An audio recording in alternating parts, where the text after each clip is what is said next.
Hello every one.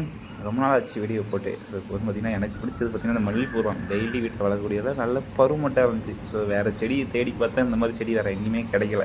So அதனால் என்ன பண்ணிட்டேன், இதிலே வந்து இப்போ வந்து ஒட்டுக்கட்ட போகிறேன். ஸோ இந்த இடத்துல வந்து பார்த்திங்கன்னா கட் பண்ணால் சூப்பராக வேர் வந்துடும். 1 மந்த்தில் கட் பண்ணி அதுக்கு மேலே மண்ணெலாம் வைக்கணும். ஸோ அது எப்படிங்கிறத சொல்கிறேன். அப்புறம் பார்த்திங்கன்னா இது வந்து நான் ஆல்ரெடி வந்து பதியம் போட்டது. பட் இது வந்து கொஞ்சம் கொஞ்சமாக கட் பண்ணிங்கன்னா கீழே ஆட்டோமேட்டிக்காக அது வேர் வர ஆரம்பிச்சிடும். ஸோ இப்போ அது நேரத்துக்கு வேறு வந்திருக்கும். ஸோ அதனால் பதியாக கட் பண்ணி விட்டுருங்க. ஸோ நீங்கள் இந்த மாதிரி ட்ரை பண்ணி பாருங்கள். இப்போ வந்து அதை ஏர்லைங்கர் எப்படி போடலான்னு பார்ப்போம். இந்த மாதிரி ஒரு டவுலினும் ஒரு கவரும் தேவைப்படும். ஸோ இது மஸ்ட்டு. ஸோ வச்சு தான் கட்டி நம்ம இது பண்ண போகிறோம்.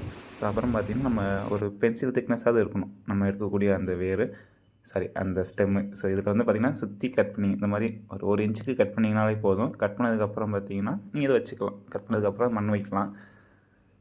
ஸோ அது கூட இந்த கத்தாழை இருக்குல்ல, கத்தாழை நேச்சுரலாகவே ஒரு ரூட் ஹார்மோன்ஸ் தான். ஸோ அதை வச்சாலே ஆட்டோமேட்டிக்காக ரூட் வந்து சீக்கிரமாக ஃபார்ம் ஆக ஆரம்பிக்கும். ஸோ இந்த மாதிரி வச்சு இந்த மாதிரி கட்டினாலே உங்களுக்கு டக்குன்னு வந்துடும். ஸோ அதுக்கப்புறம் பார்த்திங்கன்னா லாஸ்ட்டாக ஃபைனலாக மண்ணை வச்சு இந்த மாதிரி கவர் மாதிரி கட்டிட்டு அடுத்து பார்த்திங்கன்னா குண்டூசி வச்சு குத்தணும்.